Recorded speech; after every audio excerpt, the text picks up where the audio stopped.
Eric is the man behind AtlanteanConspiracy.com and the author of a big conspiracy encyclopedia by the same name, covering everything from Atlantis to Zion.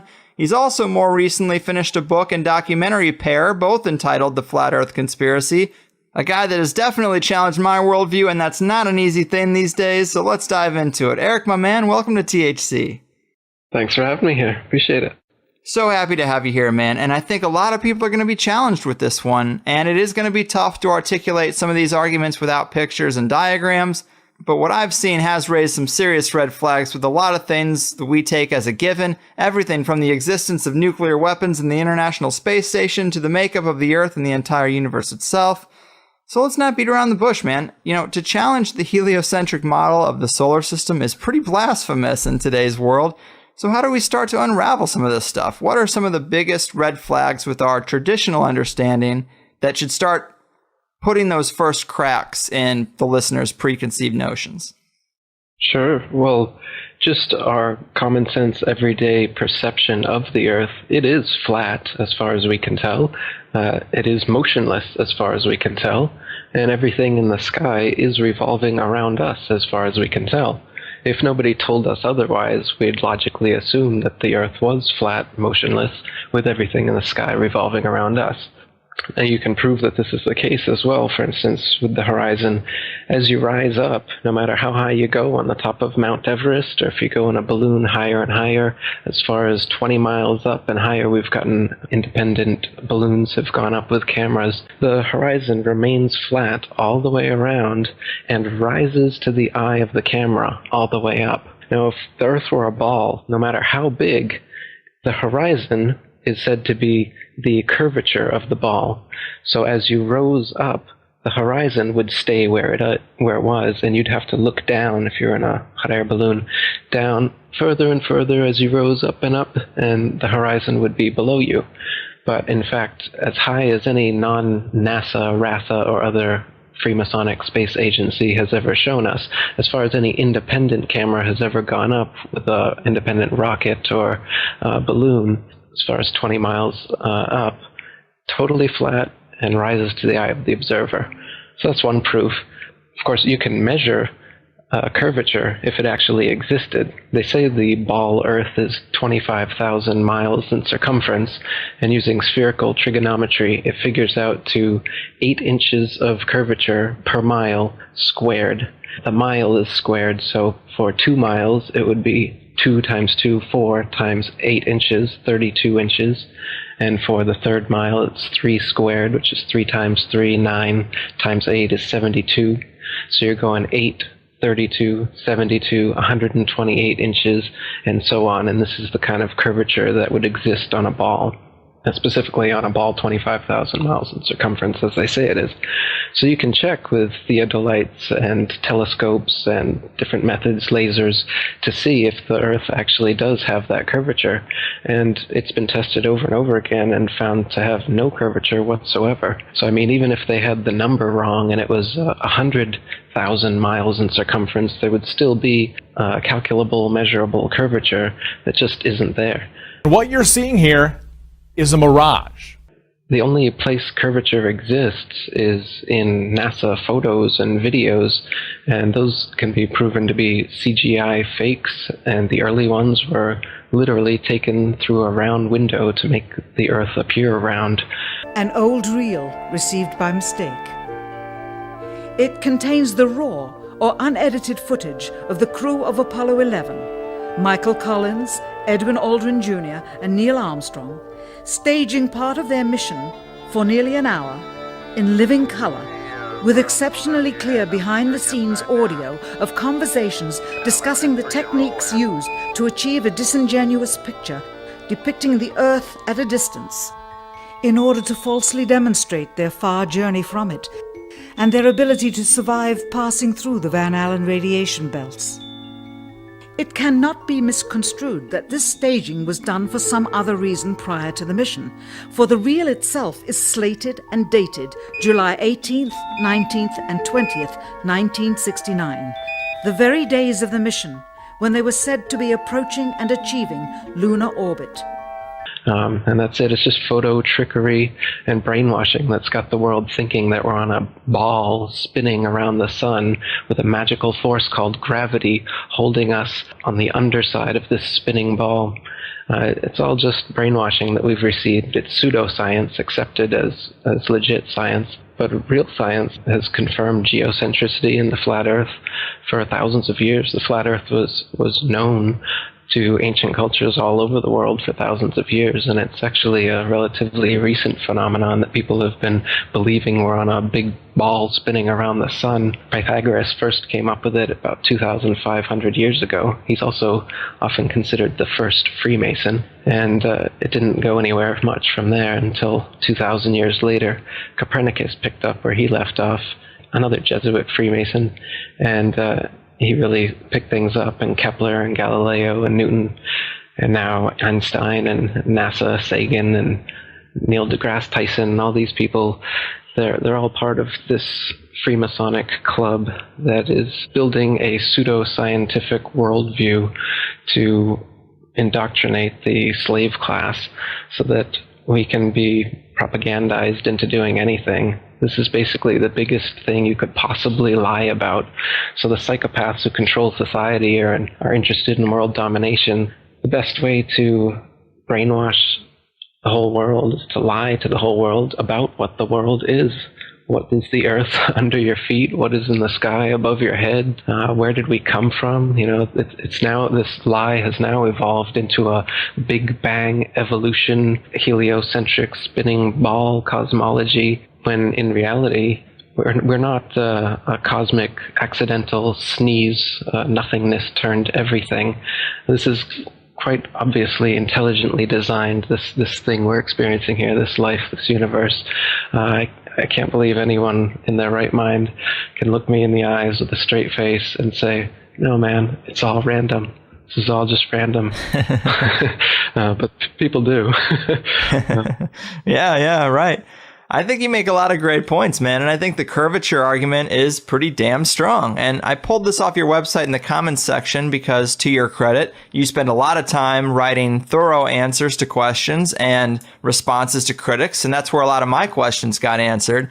And so here's a little more detail about the curvature argument from your site. It seems like lighthouses are one great example. This first one you have is the Isle of Wight Lighthouse in England. It's 180 feet high and can be seen up to 42 miles away, a distance at which modern astronomers say the light should fall 996 feet below the line of sight. Why can you still see it? And then you have several other good examples in the lighthouse department, but another one worth mentioning that people be familiar with is the Statue of Liberty. It stands 326 feet above sea level, and on a clear day can be seen as far as 60 miles away. Now, if the Earth was a globe at the dimensions that they give us, that would put Lady Liberty at an impossible 2,074 feet below the horizon. These examples seem hard to rectify unless there's some obvious answer that I'm missing, but I would say this is a pretty compelling thread of evidence, my man. Yeah, the distance at which the light from lighthouses can be seen at sea is just way too far for the Earth to be a ball 25,000 miles in circumference. Another great example is the Notre Dame Antwerp spire, standing 403 feet high from the foot of the tower, with Strasbourg measuring 468 feet above sea level. And so with the aid of a telescope, ships can be seen on the horizon, and captains declare they can see the spire from an amazing 150 miles away. If the Earth were a globe, however, at that distance, the spire should be an entire mile, 5,280 feet below the horizon. So there's a lot of examples like this where you've got a whole mile, say, that the light should be below the horizon. You should not be able to see it. And even light refraction that the naysayers try to bring up can't account for it, as it can only account for 1/12 of whatever the original distance is. So, the light at which lighthouses can be seen at sea, as well as the fact that canals, tunnels, and railroads are never built with curvature in mind whatsoever. That's not necessary. And if there were, then their plans would be off, in fact. I've got quotes in my book from railroad engineers and canal builders saying how it's hard enough for railroads to make curves horizontally, let alone if we were on a ball, and railroads would have to be curving up on the ball. And they give examples of different railroads over the Earth and how long they are and how much curvature they'd have to be ascending, and how it would be so impossible for the trains to be able to go up this curve, because trains are made to be on a level. They just can't operate that way. So there's a lot of proofs like that. You mentioned Neil deGrasse Tyson, and one compelling thing you have in your documentary is Neil deGrasse Tyson is on TV and he's talking about the shape of the Earth, and he's talking about how they just discovered now that the Earth is more pear-shaped than it is round. So Earth, throughout its life, even when it formed, it was spinning, and it got a little wider at the equator than it does at the poles. So it's not actually a sphere, it's oblate. And officially it's an oblate spheroid. That's what we call it. But not only that, it's slightly wider below the equator than above the equator. A little chubbier. A little chubbier. Yeah. Chubby's a good way. It's like pear-shaped. Yeah. And I'm thinking, well, we've been seeing pictures of the Earth from space, and it's a perfect circle. So either you don't know what you're talking about, or those pictures aren't real. This is a serious disconnect that's hard to rectify, Neil. Absolutely, yeah. And they've said that it's a sphere, and then they've said that it's an oblate spheroid flattened at the poles, so it's kind of like smushed. And now more recently they're saying it's an oblate spheroid flattened at the poles with a bulge in the south, so it's kind of pear-shaped. So they keep changing it, but you're right, the pictures that they've given us, they show a perfect circle. They don't show any sort of bulge or oblateness as they claim exists. And people say, oh, well, it's just not enough to be seen. But they're claiming it's quite a bit. He said it's the amount of Everest above sea level is how much more oblate it is, supposedly. Right. You would think that would show up in the pictures. Now, a lot of people's first question is going to be, well, where's the edge? And I was surprised to see how easy that is to rectify, but I'm sure you get that a lot. How do you tell people when they come at you with, well, where's the edge? Why aren't people sailing off the edge or whatever? So in the flat Earth model, the North Pole is in the middle, and the Earth is a disk shape, and the Antarctica is all the way around, holding the oceans in. And so it's a fact, if you're at the North Pole and you go south, no matter which actually, it doesn't matter where you are. If you go south, eventually you're going to end up in Antarctica. But on the ball model, it's just a little ice continent underneath the ball. Yet in this model, it's all the way around you, holding the oceans in. As for whether there's an edge beyond the Antarctic ice plateau, this wall that holds everything in is about 100 to 200 feet tall. And once you climb up on the ice wall, it's a plateau of snow that just goes on and on and on. And the public and myself are ignorant at the moment as to whether there is an edge at some point, whether there'd be a barrier, a dome, as many ancient cultures have said there is, or whether it's an infinite flat plain and it's just snow, ice, wind, and darkness forever. So that's still a mystery, how the ice actually terminates. But it is a fact that if you travel south from anywhere on Earth, you will end up at the Antarctic ice wall. The lie is that there's a South Pole, and they've put a ceremonial red and white barbershop pole with a ball Earth on top of it at an arbitrary point along the Antarctic ice. And they even admit that it's not the actual South Pole, and they have this complex model how the North and South Poles on the ball Earth are constantly moving because of the nature of the molten magnetic core of the ball Earth they claim exists. But the real reason is they have guided tours there to the South Pole, and if you took a compass and you stood at their ceremonial pole, you should be able to walk in a circle and north would be in every direction. But of course that wouldn't happen, and so they'd have to answer to all these tourists every year as to why the South Pole clearly isn't the South Pole. And they even admit it, you can see on YouTube, and they give their complex answer as to why it's always moving and you can never really find it. Same with the North Pole. In fact, if you watch North Pole documentaries, they always claim they're at the North Pole, but they're only showing a Garmin with 90 degrees north latitude. They never pull out a compass to actually check if they're at the North Pole. They're just on some ice somewhere, could be anywhere on Earth, and then they're like 3 feet, 2 feet, 1 feet, we're at the North Pole. And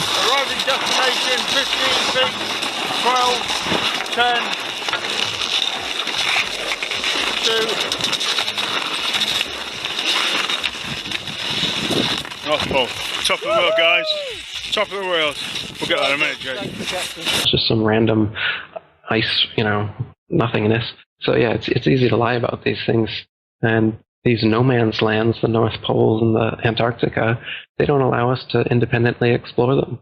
So people like Rodney Clough or Jarl Anderhoy, independent explorers who've wanted to go to the North Pole and Antarctica without getting government pre-approval and only going with their escorts to the places they want you to go, they've actually been turned around at gunpoint by military vessels, not allowing them to go in. Jarl Anderhoy's faced jail time and fines for it as well. So they definitely don't want us exploring what is in the middle of the flat Earth and on the edges. They keep us in the middle. Yeah, I find it really interesting. And the first thing I had thought when I was getting into this is like, well, what about airplanes? People fly from North America to China to Europe, all around the globe, or, the proposed globe. And this is easy to rectify with the model you laid out with the North Pole in the center. When you fly, if you think about the rings on a bullseye, you can fly around it can make it seem like you're going around a ball, but you're really just going around in a circular pattern on a flat plane. And I was like, wow, I never really thought about it like that. And if you look at, well, of course, something we always talk about is hidden in plain sight, symbolisms and corporate logos that they use. And if you look at the UN flag, this is exactly the model you're proposing. And it even has an overlay of like a bullseye pattern that shows you the overlay is exactly how planes would fly around or how ships would navigate around. But it's really odd that the UN flag would take up the exact same composition or damn close to the flat Earth model. Yeah, the UN flag is a flat Earth map. You can look at it. It is not a ball Earth. It's a flat Earth. And the bullseye you're talking about that's over it, if you count the number of holes they've got there in the bullseye, there's exactly 33. So what they've got is a flat Earth divided into 33 sections. And I'm sure you're aware that 33 is a significant occult number, especially among the Freemasons, who are the ones in charge of this whole deception, as I said, from all the way back to Pythagoras, the first Freemason who thought up this ball Earth theory, through Copernicus and Galileo and Newton and right up to today, Neil deGrasse Tyson, etc. So the Freemasons in the UN, the Freemasons in NASA, these are the people who are doing this, and they put their symbology right out there by having the UN flag be a flat Earth divided into 33 sections right in our face. And meanwhile they laugh about the flat Earth. It's got to be the most ridiculed position ever. And you got to think there's a reason for that. Why is the concept of flat Earth or being a flat earther so ridiculed? I have a flat Earth comedy special I made, and you can see Obama saying over and over again the flat Earth, ridiculing them, making jokes about them in his speeches. And I mean, these aren't just off-the-cuff remarks. These are things that are being written into his speeches. So why are they doing this? Why are they making sure that people know that the flat Earth is something to be ridiculed? I agree with you on that. I thought that was pretty hair-raising because typical people have to assume that the model of the Earth is so rock solid that the flat Earth idea is so far past that it isn't even on the radar. It shouldn't even be worth mentioning, considering conventional science. So it is rather odd that that is Obama's go-to. Like, he's talking about how he wants to create progress, and he's like, we can't have every debate. We don't have time for the Flat Earth Society. And everybody cheers like, yeah, we don't need to have that fundamental of a debate. And it just struck me as kind of spooky. If I say that the world is round and someone else says it's flat, that's worth reporting. But you might also want to report on a bunch of scientific evidence that seems to support the notion that the world is round. We don't have time for a meeting of the Flat Earth Society. They must have been founding members of the Flat Earth Society. They would not have believed that the world was round.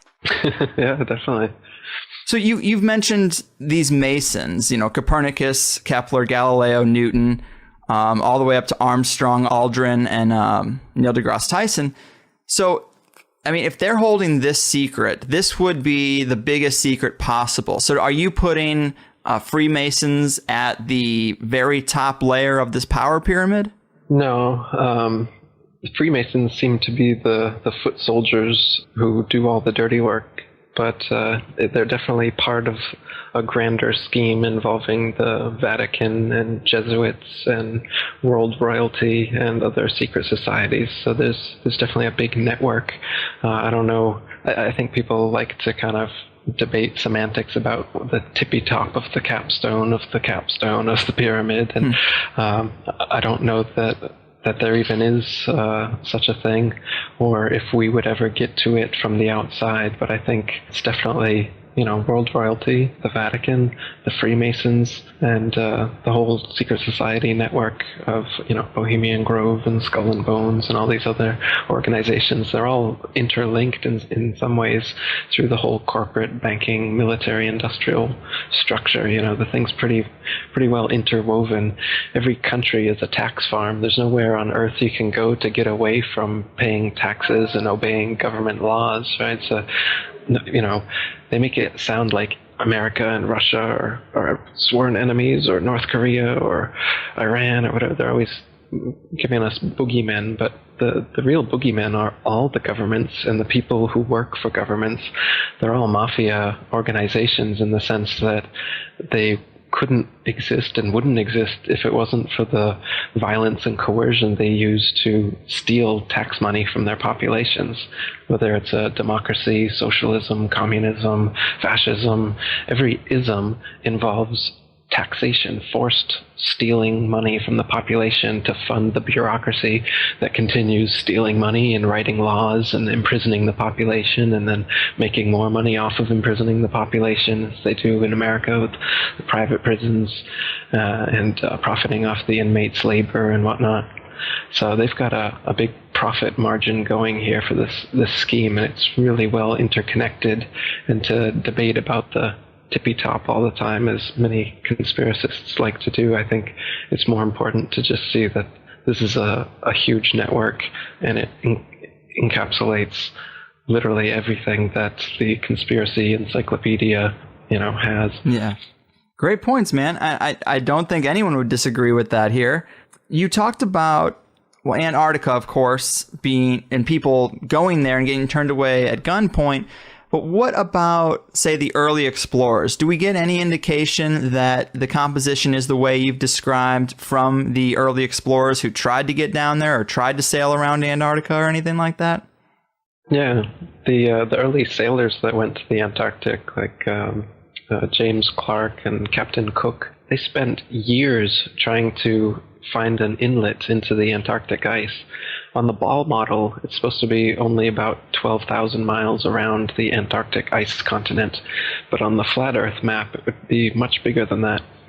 And in reality, when you sail around it, as I said, it takes 3 or 4 years, and they weren't going in a straight line, but they were chartering 50 or 60,000 miles around as they were trying to find an inlet into the ice wall, never able to find one.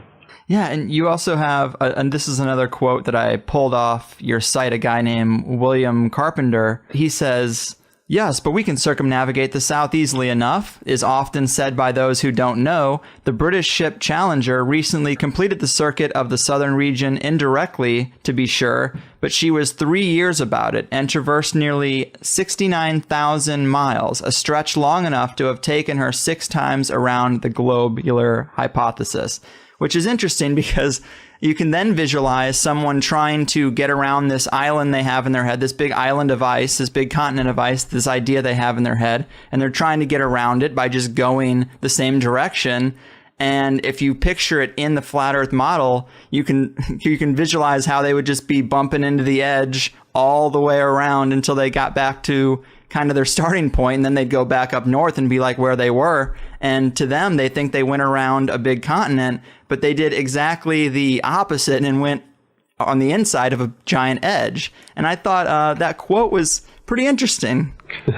Yeah, another thing those early explorers found is that they were always outside of their reckoning every day as far as how far they should have traveled on their maps. So they were an average of 12 to 16 miles, sometimes as much as 29 miles out of reckoning.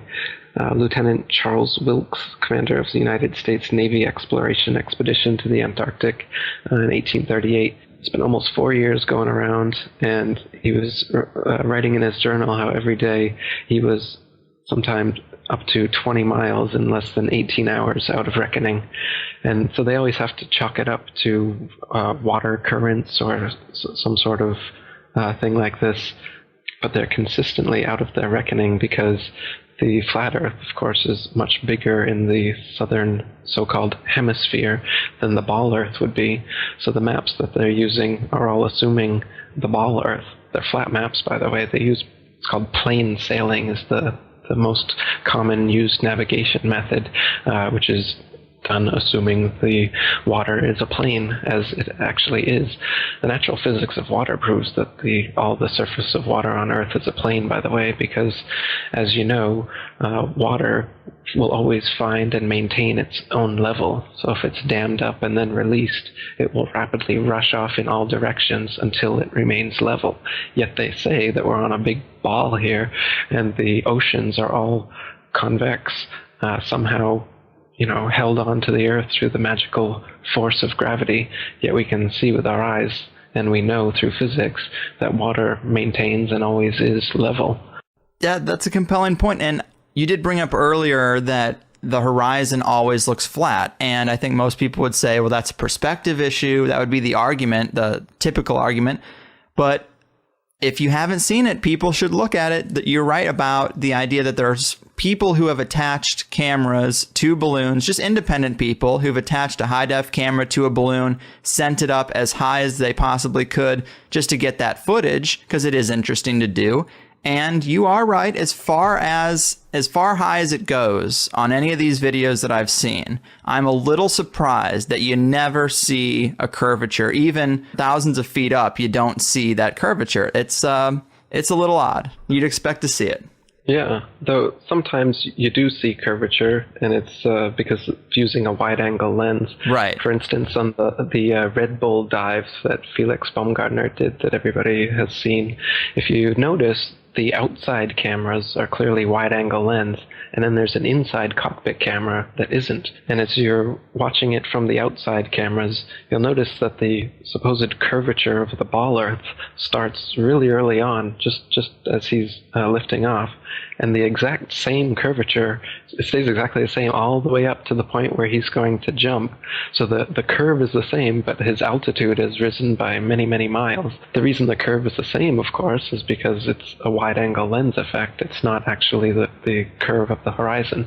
It just seems that way. Right. And that's proven by the inside camera, which, as the door opens, you can see the horizon out that inside camera. It has risen to the eye of the camera. As I said, on a ball Earth, you wouldn't open that camera and have the horizon right at eye level in front of you, no matter how big the ball was. That effect can only happen on a flat plane, and you can see in that dive shot that the inside camera, the horizon is completely flat. Mm-hmm. Then it goes to the outside, and you got a huge curve.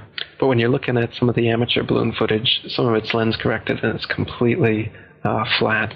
And others, like the GoPro stuff, the horizon will fluctuate as the camera spins and tilts. The horizon will go convex and concave, but whenever it's still, it will level off at completely level. And you can see that the convex and concave the images are just a lens effect. It's obviously not the horizon shifting every 2 seconds as the camera jumps. Yeah. And when it's still, you can see all the way up, totally flat.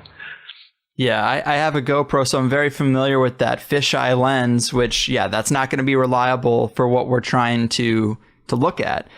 And another thing about that guy who does the jump from the upper atmosphere, when he lands, he does a Masonic hand symbol. So he very well could just be another pawn in the game to create the illusion. I thought that was pretty interesting. Let's see. Another big issue that people are going to have is we're told we have tens of thousands of satellites orbiting the Earth for GPS systems, cell phones, military radar, navigational equipment. How do we rectify that? Yeah. Well, and they also say that there's an International Space Station out there, and there's a Hubble telescope floating out there taking wonderful CGI Photoshop pictures that they send us back with their amazing 400-mile outer space internet connection to the Hubble Space Telescope. And now the internet space connection has gone to over 1 million miles with the new Rosetta mission. Have you seen that one? Mm-hmm. The CGI Photoshop pictures from that are just wonderful and well worth the billions of dollars we're spending to get them. Yeah, so the illusion is that there's a space station and satellites and telescopes just floating out there in infinite space. But you and I know that no matter how high you go, you come right back down. Whatever goes up must come down. The illusion is that at some point, if you go high enough, this gravity they claim exists that pulls you back down to the Earth, suddenly just you pop out of it and into the vacuum of space. Now, the vacuum of space can't exist because it's connected to the non-vacuum of the atmosphere in Earth and all the other supposed planets that exist. So a vacuum must be a closed system, but they claim space is a vacuum and space is an open system. So it's philosophically impossible for space to be a vacuum. And the way that they fool us into thinking that this actually is plausible is threefold. First way they do it is in zero-G planes, which are Boeing 737s that do parabolic maneuvers that have a free-fall illusion, free-fall effect rather, that happens for about a minute, where you can be floating in these planes. And that's how they get this outer space look, like you're floating in outer space. The second way is through wires, harnesses, and green screen for the longer shots. In the ISS, for instance, they do that.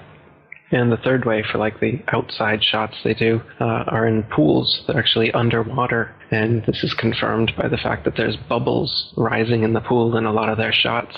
And people on YouTube have dissected a lot of the ISS and other supposed space footage and all the space bubbles that are coming out of their helmets. Some people are even wearing scuba gear. They found that as well. So that they fake these zero-G illusions by being in water, by being in zero-G planes, and by being in harnesses in front of a green screen. And that makes us think that it's possible that out there in space you could just be kind of floating around like they show us in the movies. But as far as we'll ever know, as far as you or I would ever know, we go as high as we can in a plane or a balloon or a rocket, and we come right back down. Even the rockets they send up, if you're honest about it, you'll notice that they don't go straight up. All their rockets start a parabolic curve, they start to arc over, and the ones they claim are successful are the ones that go out of view before they come all the way back down. And if anybody asks, why do they always curve over like that? They just say that they're going around the curvature of the ball Earth, and they'll reach escape velocity soon. And at some point, they'll just pop right out of the gravity, and then they'll be floating, which is another problem, because if you were in a vacuum and you were using rocket thrusters or anything to thrust yourself forward, you wouldn't go forward or in any direction you wanted to. You just spin wildly out of control like a gyroscope in 360 degrees in 3 dimensions, spinning wildly. You don't go anywhere that way. So the whole idea of space travel is a big joke. It's all science fiction. Yeah, the other thing I thought was really compelling about the satellites is you talk about just go on Google and do an image search for satellites. A lot of the stuff you see is going to look pretty archaic considering modern technology because they've been using the same model for so long. But almost everything, well, if this model is to be true, it'd have to be everything. But everything you see looks CGI, or it looks like a little computer graphic of a satellite. Where are the pictures of Earth with 20,000 satellites orbiting it? If we have an International Space Station, can't you get a photograph that has all these little dots that should look like lice all around the the Earth's outer atmosphere. That's one issue, but also the temperature. They tell us the thermosphere is 2,000 degrees Celsius. Well, what metal is going to be able to withstand that kind of heat? What computer can survive in that environment? Yeah, that's right. Those are two more good points for why satellites, well, we shouldn't just assume that these things exist just because people say they do. If you want to be scientific and you want to be a real skeptic, you want to be a critical thinker, then you should only accept things that you can verify with your senses and with evidence yourself. So, people think it's crazy to believe that satellites don't exist. But really, it's crazy to believe that satellites do exist when you have no evidence and can never verify it for yourself. Just like these space programs and space telescopes and all these other things that we will never confirm. As far as we know, if I go up on a plane and I jump out, I'm coming back to Earth. Doesn't matter how high I go. I'm not going to start floating at some point like they claim happens, and has to happen if there are satellites out there. But as you said, if you look at the pictures of satellites and the pictures that these satellites are supposedly taking, they're all CGI. The satellite itself is fake. The pictures of the Earth look like cartoons. They claim almost all of them are composites, which is their word. They say that they receive ribbons of imagery from satellites, which is their term they use to tell us, why we don't just get a friggin' photograph. So they say we get ribbons of imagery, and then they have to splice the ribbons of imagery together in Photoshop. So they even claim, they even admit, NASA workers themselves have admitted that they have to use Photoshop on the satellite images. It's just how the data is received, and so, that's how it is, man. Yeah. NASA's Rob Simon made this. Simon's job is... It's primarily taking data and making pictures out of it. That's what this is, a composite of data sets from several different instruments translated into a picture. So we actually had to take clouds out. They stashed the clouds for later, went onto the ocean. That came from an instrument that measures phytoplankton in the sea. Where it was low, I colored it dark blue because they're low mostly in mid-oceans. And then where it was a little bit higher, it was like a little bit brighter green. Then add the clouds back in. There's a small problem with it because there's a very slight gap in between each orbit. So some of those are painted on. It is photoshopped, but it's has to be. Then there was another layer to sort of simulate the atmosphere. And then there's this little bright spot. It's called the specular highlight. So it's the reflection of sunlight off of water. Those are the pieces, but you can't just slap them all together. It just didn't look realistic. It looks kind of flat, or the clouds are sort of too see-through. So I just hit Command-Z a lot. There's artistry to creating the world. What I imagine it to be. Unfortunately, I'm not an astronaut. I've never been to space. But I've looked at these images over and over again, trying to sort of get the essence of it. It is photoshopped, but it's has to be. It is photoshopped, but it's has to be. It is photoshopped, but it's has to be. It is photoshopped, but it's has to be. What about, say, longitude and latitude navigation? How are we having whole industries of pilots flying around and no one's really catching on? Yeah, I mean, here's a good question. Why don't pilots catch on to this fact? If the Earth was truly a sphere, 25,000 miles in circumference, curvating 8 inches per mile squared, a pilot who wanted to simply maintain their altitude at a typical cruising speed of 500 miles per hour would have to constantly dip their nose downwards and descend 2,777 feet over half a mile every minute. Otherwise, without this compensation, in an hour's time, the pilot would find themselves 166,666 feet, 31.5 miles higher than expected. You just end up flying off into outer space if you weren't constantly dipping your nose down to fly around the ball. And so, like I said, if at the typical cruising speed of most planes, you'd have to be descending a half a mile every single minute. And this never happens. I've talked to pilots. Once you get to your cruising altitude, the artificial horizon maintains level. It don't touch the controls, just keeps on going. And so, I mean, the reason pilots don't figure, I'm sure some pilots figure it out, and then who are they going to tell? But I mean, they're just like everyone else. Everyone else is so brainwashed that they don't think of it. And if they do, I've even heard some explanations. They claim that, they say the atmosphere They say the Earth is spinning at over 1,000 miles per hour, and that the atmosphere is also dragged along with it. So then, if some pilot says, hey, why don't I have to course correct downwards all the time? Their explanation is that this atmosphere that's being magically dragged with the spinning ball Earth also magically course corrects planes so that they stay at exactly the same altitude because they're in that atmosphere, that magical atmosphere that helps you curve around the ball Earth, man. They've got explanations for everything. Mm-hmm. And we're told that the Earth is spinning at 1,000 miles per hour, which is awfully fast, but yet, let's say a helicopter cannot just hover in the air for 12 hours, start in St. Louis, Missouri, hover for 12 hours and land in China with the Earth spinning below it. And that is what, I would first think would be the situation. But then we're told because we're in the sphere, it all moves relative to itself and you don't notice those changes. And see, I'm not a physicist, I'm not a pilot, and so it's hard for me to really play devil's advocate for their position. But I think about if you're in a speeding car going 90 miles an hour down the highway, you can play catch with the passenger and it feels like you're stationary.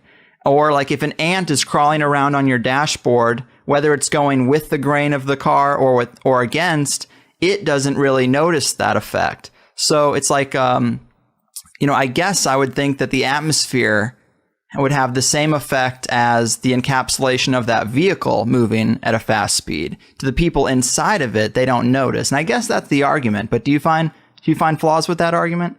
Yeah, because once again, it's explaining away your common sense and your experience, which is that you're not moving whatsoever. And so they say, yes, you are moving, silly, but you're just moving at such a constant velocity that you don't notice it whatsoever. Now, even if you're in the best Rolls Royce over the best tar, smoothly going, you close your eyes, I can still tell I'm moving, and that's not going 1,000 miles per hour, that's just going 50 or whatever we're talking about here. Let's keep it at 20. Ready? Bear in mind we're 4 ahead of us.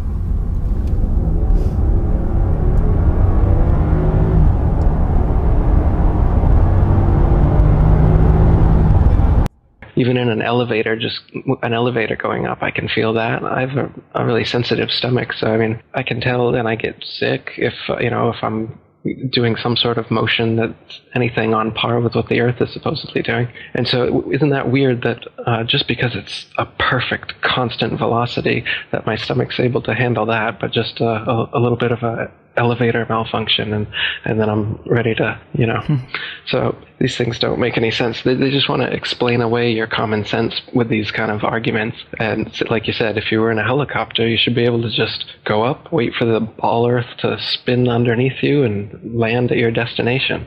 But of course, the atmosphere spins with the ball Earth, so that doesn't happen. But we can prove that that's not the case either, because now we have airplanes which you can go easterly or westerly, and if the Earth and the atmosphere are spinning 1,000 miles per hour east all the time, as they say, then a westbound plane should be, an eastbound plane should never reach its destination if it was going 500 miles per hour and the Earth is spinning and the atmosphere is spinning 1,000 miles, your destination should come up behind you before you ever reach it, right? And then destinations going the opposite way are going to take far, far longer than they do. You can check flight times, and they're always within a half hour, a couple hours, no matter what direction you're going to or from. But if the Earth was actually spinning at the rate that they say it was, flight times would be totally different. It makes sense, but yet I've been taught from an early age not to trust myself because they've got it on lock. So I just assume that the physics all kind of works out. But I know there are people who go to school for physics. They study it for years and years. And it's just odd that none of them ever catch on to it. That I guess that guys like Newton created this entire fake science around a fake model, and yet all the math checks out. That's a little hard for me to rectify. Well, they're counting on that. That's why they've got all these huge formulas and calculations for gravity and whatnot that are based on nothing. So they've got to wait for the ball Earth all based on their gravity calculations. And you can Wikipedia it, and you'll see pages of, mathematic language that makes no sense to 99.9% of the population. But apparently the math works out, so it's real, right? So it's just another way, just like the CGI images or whatever. Some people are fooled by the images. Some people are fooled by the math. Some people are fooled by, this or that. They've got many different ways to get us in their grips. Like you said, the whole education system is teaching us not to believe our senses. Like the model they show, the ball earth model with a crust on the outside and the outer mantle and the inner mantle and the outer core and the inner core. Guess what? They've only ever dug 8 miles down into the crust, so they don't even know what's beneath that. It took them almost 30 years to get there, and they couldn't get any further in the Russian Kola Ultra Deep, it's called. So it's all speculation as to these layers of the ball earth they claim exist, and it's the inner layer of molten magnetic core, whatever they claim, creates the magnetism of the earth. And so this is another funny thing. They claim that the core that we've never gotten to, so that can't be confirmed existed, causes a magnetic effect on the ball Earth, so that at one point at the top of the ball is a pole, and at the exact opposite point on the ball is an opposite magnetic pole. But this doesn't exist anywhere in nature. You can't find a sphere, and at one point on the magnetic sphere, it will cause another magnetic sphere to stick to it in that little point, and then and then push away from the opposite point. It doesn't exist like that. Only bar magnets can do that. What do exist, however, are ring magnets, and those are shaped just like the flat Earth model, where the pole is in the middle, and then the opposite pole is actually every point along the circumference. So the magnetic explanation, which a lot of people will bring up, well, how does magnetism work if we're on a flat Earth? The accepted model is that it's this spinning molten magnet stuff in the core that creates this kind of north-south ball magnet, which doesn't actually exist anywhere in nature. Yet the ring magnet, which is it's in loudspeakers and other things, that's the flat Earth model, and that actually does exist. So that's an actual magnet instead of an imaginary magnet like they claim exists. And we'll actually admit that I don't know what's under the flat Earth. We've only gone 8 miles down, and we haven't gotten to the bottom of the Pacific. All I know is, as far as we can tell, the water is completely flat, and the land is flat, other than hills, valleys, and mountains over a long period of space. There's no convex or concave curvature. It's totally flat. Yeah, and I guess you could say science is designed exactly how economics and taxes are designed. The increasing complexity makes it so the average individual just has to trust the experts. You can follow it to a certain point, but then most people say, well, that's a little bit beyond me, but there's experts out there. They know what they're doing. I'm sure that this fractional reserve banking system, this debt-based system of rule is just fine. I'm sure the taxes I'm paying are totally fair. They've got the code. They got the big book. They wouldn't overcharge me. They wouldn't, pull any scams on me. And you could apply the same thing to, of course, science, but it's just to what degree? This is a really far out degree. That's right, yeah. I mean, our eyes and experience tell us the Earth is flat and motionless, and everything in the sky revolves around us. But when we cease to believe our own eyes and experience, we have to prostrate ourselves at the feet of these very pseudoscientists who are blinding us, treat them as experts, astronomical priests who have special knowledge only they can access, like the Hubble telescope. So by brainwashing us of something so gigantic and fundamental, it actually makes every other kind of lesser indoctrination a piece of cake. Earth being the flat, fixed center of the universe around which everything in the heavens revolves gives a special importance and significance not only to Earth, but to us humans, the most intelligent among the intelligent designers' designs. by turning Earth into a spinning ball thrown around the sun and shot through infinite space from a godless Big Bang.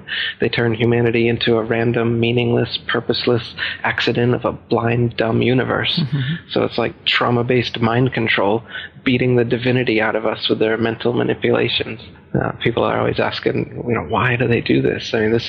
Other than the obvious profit margin motive, NASA being the biggest black budget black hole in existence, sucking in over $30 billion taxpayer money for the fake moon landings alone.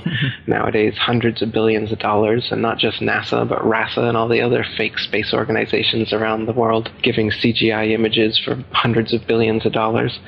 So this modern atheist Big Bang heliocentric globe Earth chance evolution paradigm spiritually controls humanity by removing God or any sort of intelligent design and replaces purposeful divine creation with haphazard random cosmic coincidence. And so by removing Earth from the motionless center of the universe, these Masons have moved us physically and metaphysically from a place of supreme importance to one of complete nihilistic indifference. If the Earth is the center of the universe, then the ideas of God, creation, and a purpose for human existence are resplendent.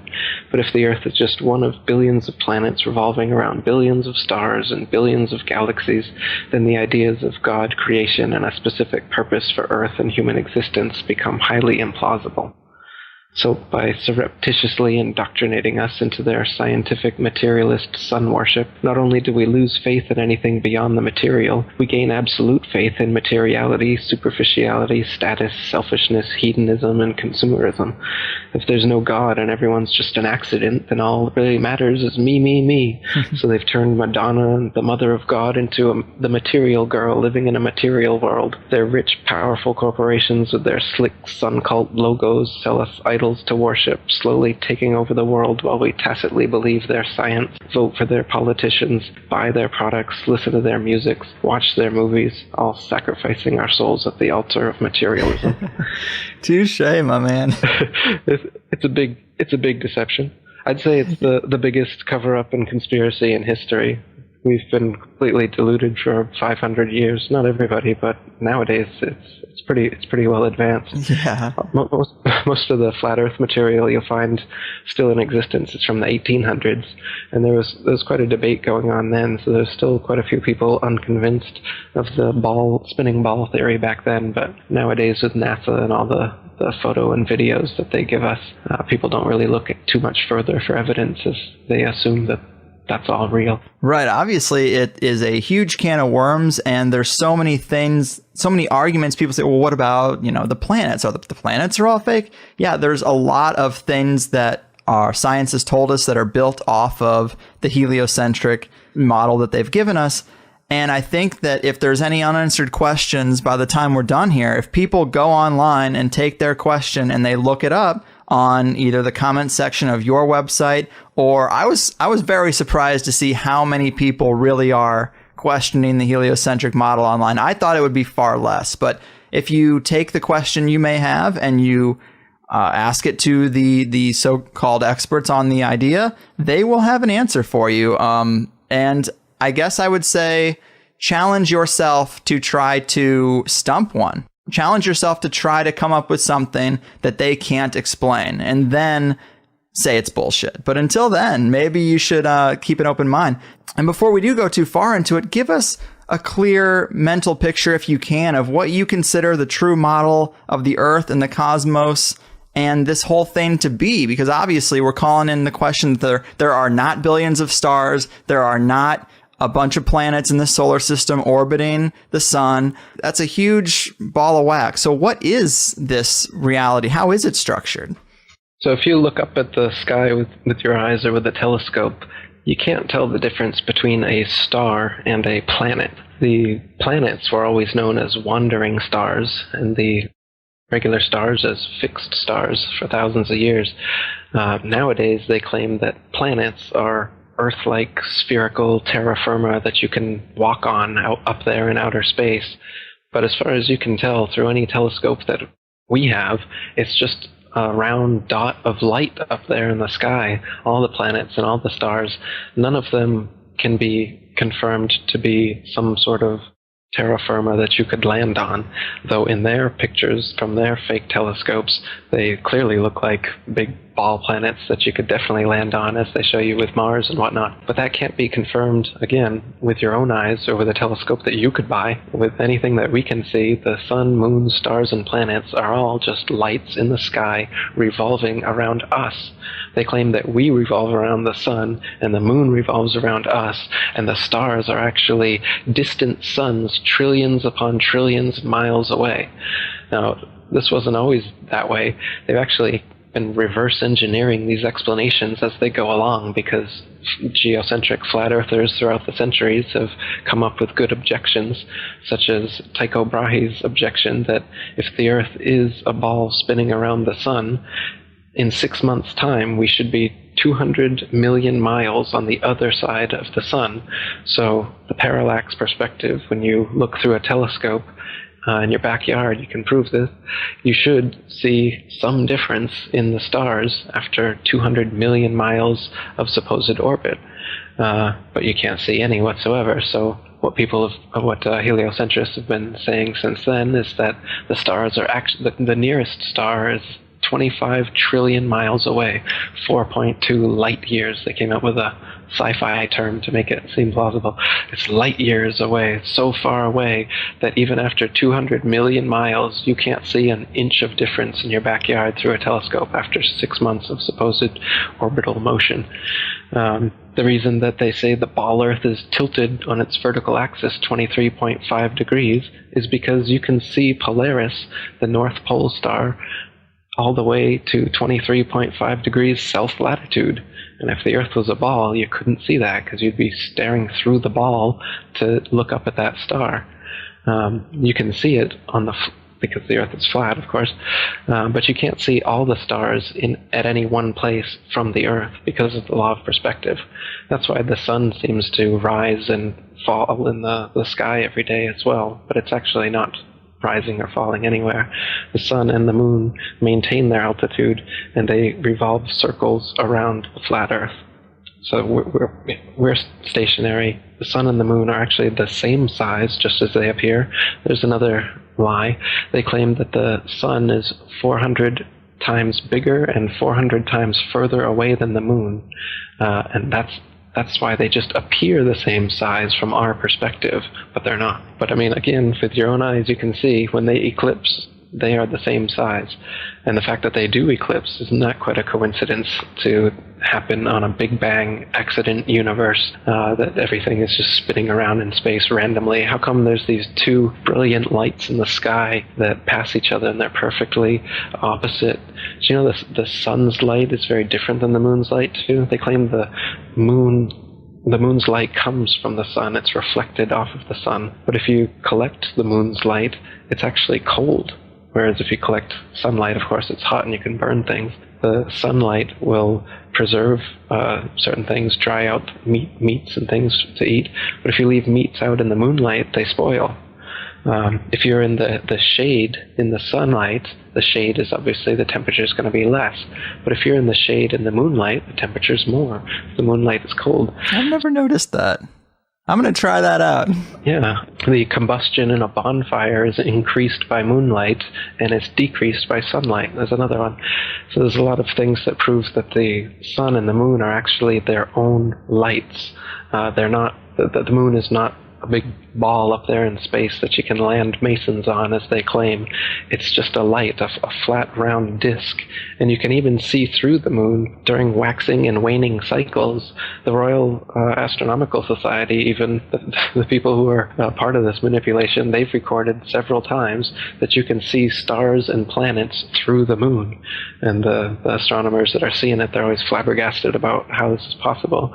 But it's because the moon is not physical. It's not densely physical in the way that they claim. It's just a light, so you can see through it.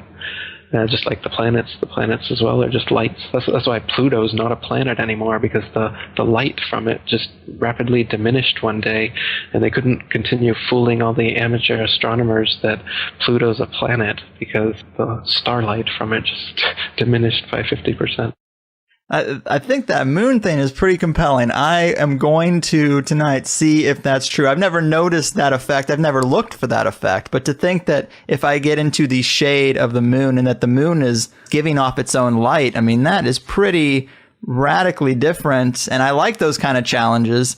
So I'm going to try to see how that works. But I'm surprised more people haven't stumbled upon that. If the moon is giving off a cold light, I guess we just assume it's the absence of sunlight, but to shade yourself from that and be warmer, Interesting indeed, isn't it? It is.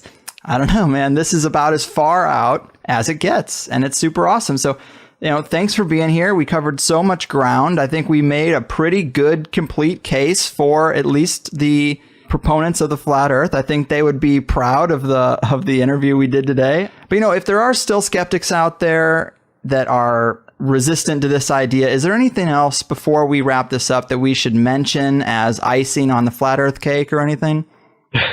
Yeah, I recommend everybody look into it, do your own research, and check out my website, atlanteanconspiracy.com.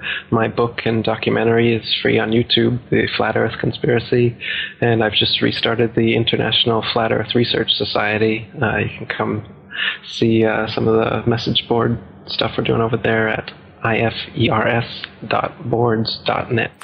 Perfect, man. And I did want to mention also real quick, for people who are going to go look this stuff up, you might want to avoid the Flat Earth Society because they seem to be controlled opposition. You have a post about that, how the Flat Earth Society, the official group, they purposely sound crazy. They purposely don't answer things correctly. And when you trace back some of the people who are involved, they are Masons as well. So it seems like they might have this group set up to look stupid. Maybe avoid that. Exactly. The Flat Earth Society was set up after the International Flat Earth Research Society was set up as the controlled opposition to bring people away from that society. Charles K. Johnson, who ran that society, he had his house burned down and all of his flat earth material was burned in the fire, and he claimed to his dying day that it was done by a NASA agent who also tried to murder him. And so, the Flat Earth Society, what they do is they mix a bunch of false flat earth arguments in so that people who are considering the flat earth and trying to research it, they'll instantly come upon the Flat Earth Society material because it's at the top of all the search engines, and they'll have false arguments like instead of saying that gravity doesn't exist, as we got into a little bit, they'll say gravity exists, but it's explained by the flat earth disk constantly rising up 9.8 meters per second. And so, you can imagine, instead of you falling, the flat earth is rising up, and that's what happened. Right. But again, this is a silly argument. If that was the case, then sustained flight would be impossible, and the flat earth would be rising up into planes and helicopters and stuff, crashing into them. So they present an easily refutable argument like this, and then well-meaning researchers trying to look into the flat earth find their frequently asked questions that has these bad answers, and then they just think, oh, well, this is ridiculous. And they also they make the whole thing into this big satire, and they address it cynically. So if you read some of their threads, they don't keep a serious research kind of attitude. They're always off the cuff, trying to be witty and funny all the time. So the whole thing is just made into a mockery. Yeah. They even made a mockumentary called In Search of the Edge, and they'd show it to people in public schools. They'd show it to kids, and then afterwards they'd ask them if they believed it. And then if the kids believed it, they'd then give these worksheets showing why it was wrong and that the Earth definitely isn't flat, and here's why, and then they'd start a big ball Earth unit based on it. So the Flat Earth Society has been involved in these kind of fake flat Earth arguments and documentaries and everything from the get-go up until today. So so steer clear of the Flat Earth Society and come on over to the International Flat Earth Research Society. Yeah, just like Alex Jones makes conspiracy theorists seem crazy, they have an organization set up to make flat earthers seem crazy. So it's definitely worth a mention because I didn't want people to go there and then get turned off. Like you said, it's usually the first thing they see. So atlanteanconspiracy.com. Check out Eric's awesome YouTube page. It's got tons of this stuff that has made me question a lot of things I thought I knew. But thanks so much, man. You really have changed my impression of flat earthers, even if I might not have become one myself quite yet overnight. I love the fringe ideas like this. I just didn't think there was a real argument there, and now I think there could be. So keep doing what you do and take care of yourself out there, man. Thanks, dude. Appreciate it. It was a good interview.